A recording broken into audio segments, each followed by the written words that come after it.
5, 4, 3, 2, 1. We are on. Hello, Mane. Good morning, Don. So today is October 30th, the date of this filming, the day before Halloween.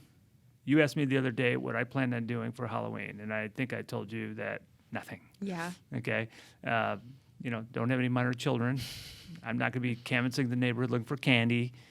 No parties because I want to, be in compliance with the rules as laid down by our politicians. But I know you got some plans. I do have plans. What are you going to do? It's my dog's first Halloween, so we're putting treats around the house. Excuse me. Wait a minute. A dog's first Halloween. Yeah. Okay. He was born in November of last year. We adopted him in January of this year. So it's his first Halloween, and we're putting treats around the house, and he's going to go looking for the treats around the house. He's going to be a bumblebee. I'm very excited. I was going to ask you, you're even putting him in a disguise, a bumblebee. He's going to rip it up in 2 seconds, but he's not very compliant. You know what that my wife Maria loves dogs, and she gets a kick out of people dressing up dogs. And she even went to a convention where they groom these dogs and make them look like space creatures and all this stuff. And it begs the question: where do we draw the line between having fun and animal abuse? I mean, you make these poor creatures, dress up in a silly way. I mean, if they had a say so, I wonder if your dog would want to be a bumblebee, He would not. I actually just bought him a reindeer costume for Christmas. Well, it's a hoodie with like reindeer horns, and he was not pleased when we put it on his head. I mean, he just looks so over it. He's done. Okay. Well, this might be the first and best Halloween that he'll ever have because he gets all the attention, right? Yeah. Yeah. I know you have a younger brother that's really bonded with that dog. Yeah. Is he going to be there? Yeah, so he's coming back from college from San Diego tonight, so he'll be here tomorrow. So I asked him to come down this weekend for Halloween. And oh, my gosh. You're going to have to videotape it. Yeah, it's so crazy whenever he comes home. It's Ricky, my dog, gets crazy excited. And he's just like on his bed, like super energetic. They're just playing along. It's so nice. I'd love to see the videotape of him running around trying to find the treats. Yeah. He's going to ruin the whole household. Oh, my gosh. So, our firm has a long tradition of dressing up, entering a contest, and taking first place. I mean, we've got years of getting the first place trophy. We compete against other businesses that are within the corporate center that we're situated in. And this is the first year that we wouldn't be able to do that. So I'm a little bit sad. So it's nice to hear that you're doing something that will lift my spirits, but I got to see the video. Yeah, I'll send the pictures and the videos over. Okay. Well, today we are going to talk about an appellate court decision. Yep. And which decision is that? Grimes versus Moe. Okay. Now, there's 2 topics from this decision. As I understand it, you're our legal expert on spousal support, which is one of them. And the other one is an interesting issue with regard to it's really a property issue that deals with whether something's a gift or if it's a loan. Yeah. And so why don't you set up the case, but tell us, about the facts of the case. Sure. So parties were married. They were married for 11 years. Husband, whose name is Grimes, is an engineer. Wife, Mao, I think she works for the Treasury or has some sort of position there. And so they get a divorce. And the 2 biggest issues is, like you said, the property issue and spousal support. So with the property issue, when they were married, the wife's family gave her some money to help them put a deposit as a down payment for a home. They then end up not purchasing this home. And when the wife goes back to the family, they say, keep the money and manage it for us. Wait. You're acting like that's a fact. Well, this is wife's testimony, Okay. allegedly. All right. It's good to know that the wife's family did not testify in trial. This is just a classic he said, she said, wife versus husband. So she puts the money in an account. She says she managed the money. She said that this was, for her parents. Her family was the one that was essentially, this was for them. This wasn't for the marriage. This shouldn't be part of the community. Husband. Well, stop right there. So her testimony is that She gets money from, was it her brother? Yeah, Her brother, and it's a large sum of money. it is a large sum. And they're going to buy a home. So Mm-hmm. apparently the husband and the wife were talking to each other, and they're like, "Hey, we want to buy this home." And she said, and I guess the husband expressed that, "I don't know if we've got the down payment. Yeah. Don't worry about it, honey. I've got a family member that will loan us the money," allegedly, right? So she takes the money, she puts it into an account, and they end up not using it as a down payment. And then I think what you said is that the family says, she says that the family says, "Well, you don't have to give it back to us right now." So it remains in a community account. Am I correct? Yes. And it's collecting interest or dividends or something, right? Yeah, and on top of that, there's other commingling with that account. So meaning that she's putting in other community property funds into that account. So when the forensic accountant went back to kind of see, well, what percentage, in this account had gained interest as it relates to the money received from the family versus just the marriage money, he couldn't divide it, and it was just so commingled. Let me ask you this. What was she claiming in court? These parties are getting a divorce. Yeah. What was her claim as to what this money was? That this was not community property. It was, if anything, it was the property of her parents. Okay. Is she kind of claiming that it was a gift or just money that was loaned but not used, and it just she gave it back to them, but they said, "Hold it for me," right? Isn't that what it was? Yeah. So one of the things that the appellate court picks up on is that her testimony was really inconsistent regarding that issue, and so was the testimony of the husband. The husband had claimed that he didn't know about this until like 2015. He had no idea. But then there's like emails where he had asked her, "Well, what are we going to do with the taxes? How are we going to disclose this with the taxes?" So the appellate court said, "You know what, our job is not to deal with the credibility of this. We trust the trial court judgment." But because her testimony had changed about, first this was a gift, then it was kind of like she was managing it. Then it seemed like it was more like a loan. Then the husband says, "Well, at worst, this was an interest-free loan." I think that the trial court really, thought she wasn't as credible because her testimony kept changing. Yeah. When I read the decision, you could see that she was waffling as to what it was. And interesting that they didn't prepare more because there's a lot of dollars on the table. So before you get any further, so she's making this claim. She's saying that the money in that account is not hers, it's not the husband's, it's not the community. It belongs to the parents. Mm-hmm. Now, what is husband saying? Husband saying no, it's the community. It was a gift to the community. It was originally intended for them to buy this home. It was for the both of them. It wasn't just for her. Obviously, if it had been a gift just for her, that would change the characterization of it. But it was for the both of them. They both had knowledge of it. Well, he kind of changes that a little bit in his testimony. And so at worst, he says this was just an interest-free loan that they gave to us. Therefore, it should be community property. Debts acquired within the marriage are community debts. And so, his claim is that this was community property through and through. Okay. And so what they're really fighting over is the appreciation of the money in the Correct. account, right? Mm-hmm. I mean, there's going to be dividends or what. I don't remember if it was a brokerage account Yeah. or what, but this money's growing, Right. and they're fighting over the growth of that money. Am I correct? Yep. Okay. So the trial court rules which way? The trial court says this was community property. This, had, and I think what really they kind of It looked said at. the trial court said that the growth was Yes. community property, Yes. right? What they said was, if she really wanted to keep it separate, she would have acted that way. Her actions didn't really match what she was saying. So if she really wanted to make this separate, she would have put it in a separate account. She would have made sure it wasn't commingled with the rest of the community property funds. She didn't do that. It was kind of like if it walks like a duck, talks like a duck, it's a duck kind of decision. At least that's the feeling I got from it, where like if she really was adamant that this was for her parents, that she was only managing for, and they made a note that she didn't have really any experience in management of money. Like that wasn't her job, her profession. So really, she was just holding on to this money with the rest of her community property monies. If she really wanted that split, she would have made it clear. She would have had her parents come in and possibly testify, or her family testify. Maybe there would have been a transmutation kind of situation, or a letter, or a no. She's just saying this was just a verbal conversation between myself and my family, and the family's not even there to, testify as to what really this money was for. So I think the trial court was just not pleased with that, and I think the appellate court said, yeah, that's reasonable for the trial court to rule that way.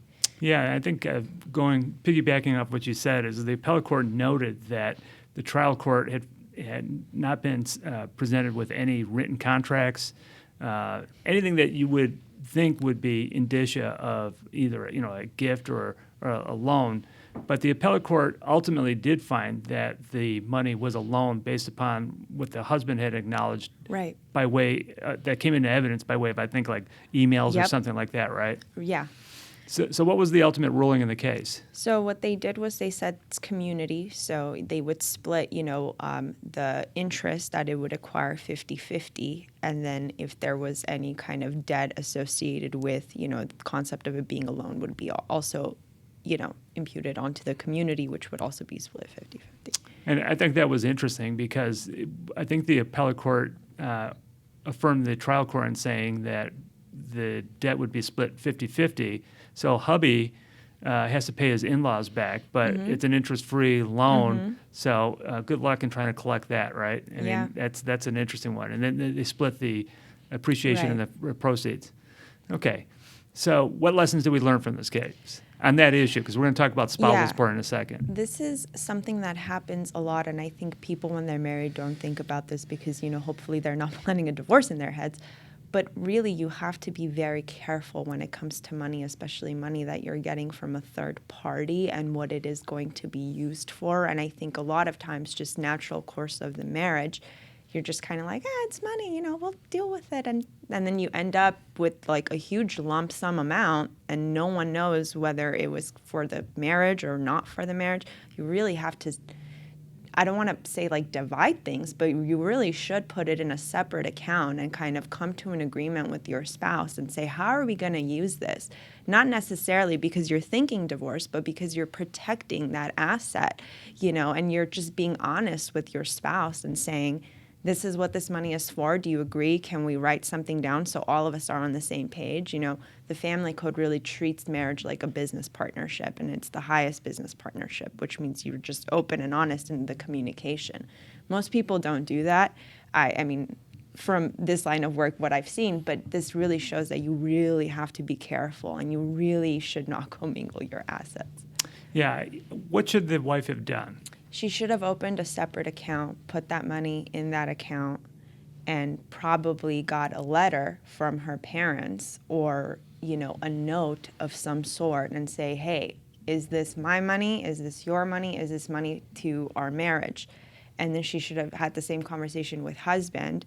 And, if the conversation was that this was money for her parents that was going to go to them at the, end of the marriage, should that happen, they should have had that written down somewhere in writing, signed, preferably in front of a notary. And that should have been it. Yeah, I think that as I sit here, I was thinking one other thing that she could have done.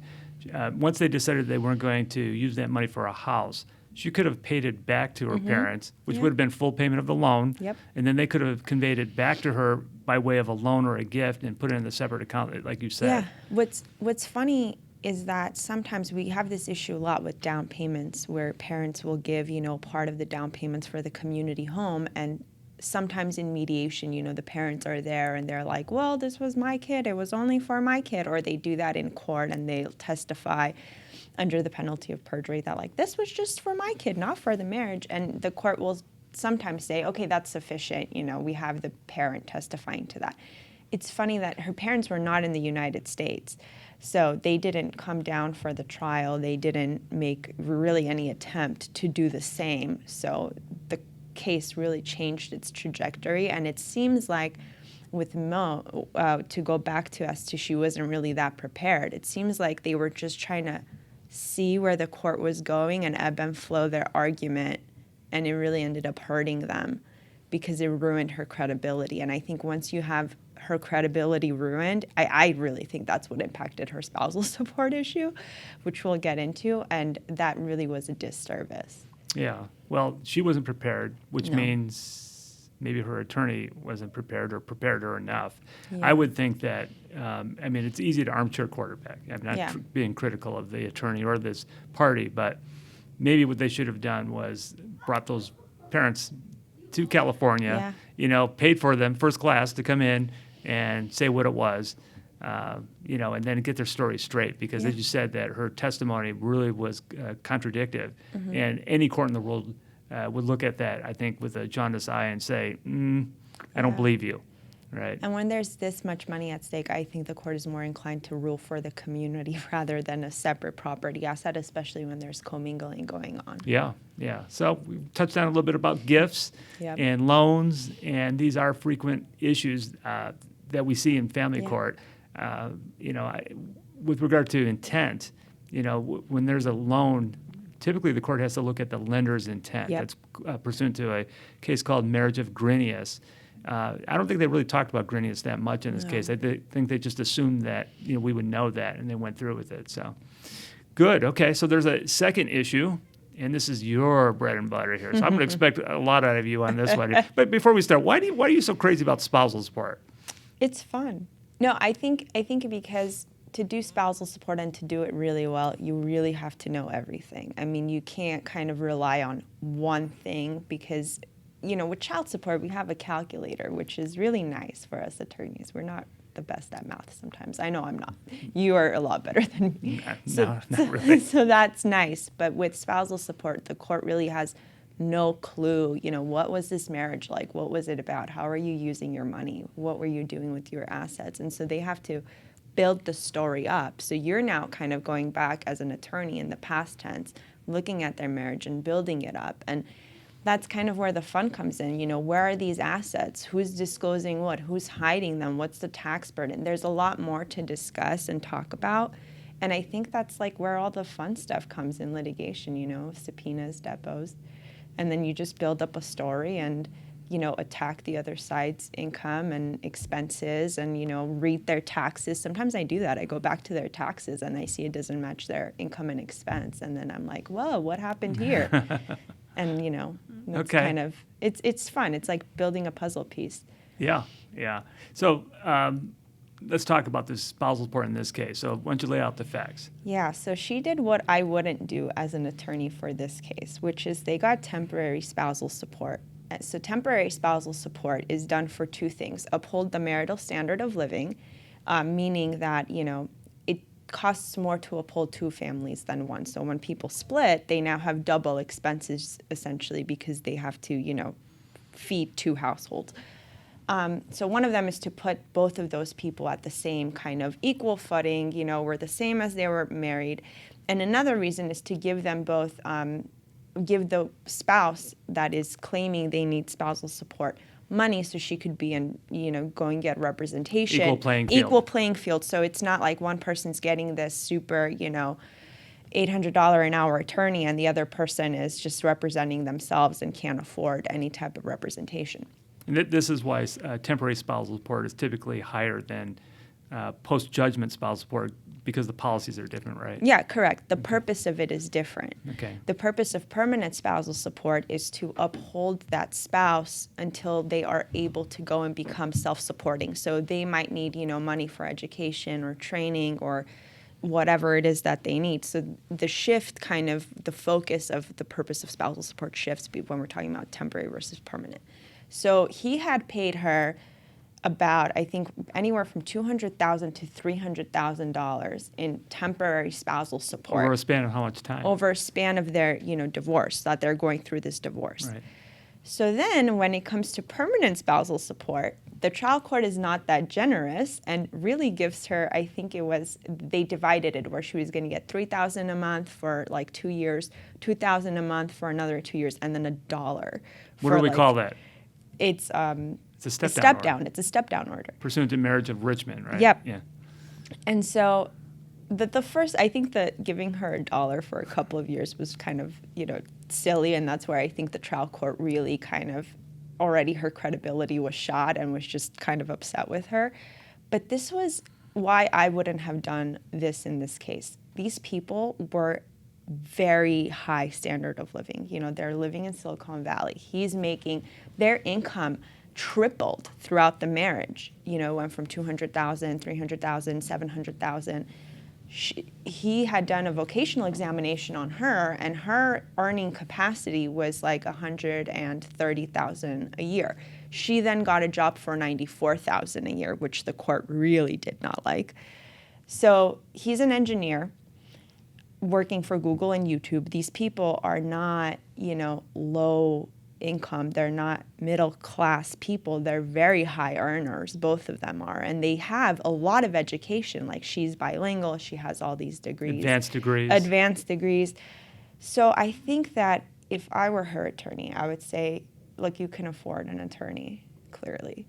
Let's hold off on the temporary spousal support or not go so high. Let's put all that effort into getting, you know, a permanent spousal support order that is going to be high. Because what the court said was, their argument essentially was that, well, we have a very high marital standard of living, and he has to uphold that until the end of, you know, time. And it was an 11-year marriage. I think had this been maybe a 15 or a 16, the court may have had a different situation. And fairly young it. people. Yeah, fairly young people. And, you know, it's kind of tricky because once you get to that 9-year, 11-year kind of thing, that 10-year rule becomes less arbitrary because, you know, what if you're married for like 10 years and 2 months? Do you now have to pay spousal support for the rest of your life potentially? So, or 9 years and 8 months. Right. Do you only get one half the duration of the marriage? Right. So these rules, and you know, the courts are not very clear on this, and it's very fact dependent, which is why spousal support really needs to be litigated really thoroughly. And I think, you know, hinging on that order on just, well, we were high earners and we were, you know, high middle to high, you know, class, and the court said, well, no, we don't have to only look at that factor. We have all these other factors to look at. So let me stop you there. So under the Family Code 4320, it's got several factors that the court has to weigh. One of them is the court has to look at what the marital standard of living was. And in this case, correct me if I'm wrong, she tended to hang her hat on just that one, right? Where there's all these other factors. Yeah, so we go up to, you know, I think M. So that's how many factors we are. And marital standard of living is simply just to tell the court, you know, what were you doing in this marriage? Your marriage is going to look completely differently if you were somebody that saved a lot and just tried to pay your debt off versus somebody that was staying in 5-star hotels, you know, 5 times a year and driving fancy cars. Now, I've seen courts kind of remind litigants of that when parties were together for 20 plus years. But I've also seen courts kind of say, you know what, you guys have been divorced for, you know, 20 years. This marriage was only for 15. We're not really going to hang our hat on the marital standard of living. There's all these other factors that I think are far more important to really dissect into, like the burden of the parties. She could say, my burden is really high. I had to be out of work for 2 years because I had to take care of the kids. Now I have maybe X amount of debt that I have to pay back all by myself. Look, I can't afford it. Maybe I have this income, but my expenses outweigh it. You know, there's a lot of different avenues that, you know, you could really hang your hat on and bring in, you know, maybe your tax accountant or, you know, your just an accounting of your spending and really flush that out, because just marital standard of living is not going to be enough to win the day. Okay. And so the trial court ruled in what way? The trial court ruled in giving her, I think, $3,000 for a couple of years, $2,000 for another, and then $1 for the rest. Okay. We call that a Richmond order because in California, if it's a long-term marriage, the court doesn't have the jurisdiction to terminate spousal support entirely. But based upon a case called Richmond, the court can step it down, and she's free to go in there and seek a modification when she's only getting $1 a year, but she's got to show the court why she needs it. So it kind of shifts the burden a little bit to go in there and ask. And if she doesn't ask by the time that the last year has elapsed, what happens? Then she doesn't get it. Then the court loses jurisdiction, then the court loses jurisdiction. So it puts the burden on her to try to find work, and then if she can't, and if she needs spousal support, she's got to file a motion, right? It's interesting because the vocational examination said, you know what, yeah, she was out of work for 2 years. That did kind of hurt her, but look at all of her credentials and not imputed her, but they said she's willing to make, 130, and then she gets a job for 94 within 9 months. So I think the court already was upset with her, and we see this a lot where once your credibility is out the door, everything is kind of out the door, and her doing that, probably hurt her more than helped her. Okay. Well, what's the lesson on that issue? The lesson on spousal support. Really, really spend money. If you're really wanting the spousal support order to be high, really take time litigating it. Really I'm not saying she wasn't honest and open with her attorney, but really kind of look at different avenues, be creative with it, because there's no reason why you can't come up with a creative solution and bring that to the court and kind of get a reasonable order rather than like $1 a year. Yeah, you can't ignore the other factors and just hang your head on one. She may have been better off if she settled the case. I think the husband so. might have been willing to pay her, for 10 years, at a higher amount. And another thing is like once you're getting about $200,000 from temporary support, which is like, let's be honest, sometimes that's just the amount of permanent support that comes out to in some cases. The court is not necessarily going to be inclined to give you more, because then it's like, well, now you had all this money, what'd you do with it? So I think really, you're right. I would have settled on that issue, lump sums, sometimes work the day, you're out of court. She probably spent a lot more money litigating this Oh my than gosh. she just Yeah. settled. And, we're looking at it, they're big money now, but if you're going to add all the lawyers' fees and court fees and the costs, it probably would have been a lot simpler just to settle this case. She didn't have the facts for the property. The spousal support is something that you can work through, and you could even do a step-down order in your judgment that, you don't have to stick to one amount. You could be creative with it. So really, this was a case that probably should have settled. Yeah, my guess is that the opposing counsel, the counsel for the husband, probably would have jumped on an opportunity because there was risk going into the trial. Yeah. And so he was in a position to want to bargain probably, and she didn't take advantage of that, it looks like. Yeah. Or we don't know. I mean, maybe there was a settlement and both sides were unreasonable. Who knows? Yeah. Monet, this was terrific. Once again, you've impressed the heck out of me and everybody else when you talk about these cases. And I can't wait to do this again. Yeah, it's fun. Thanks, Don. And thank you for joining us on Exhibit A. We'll see you next time.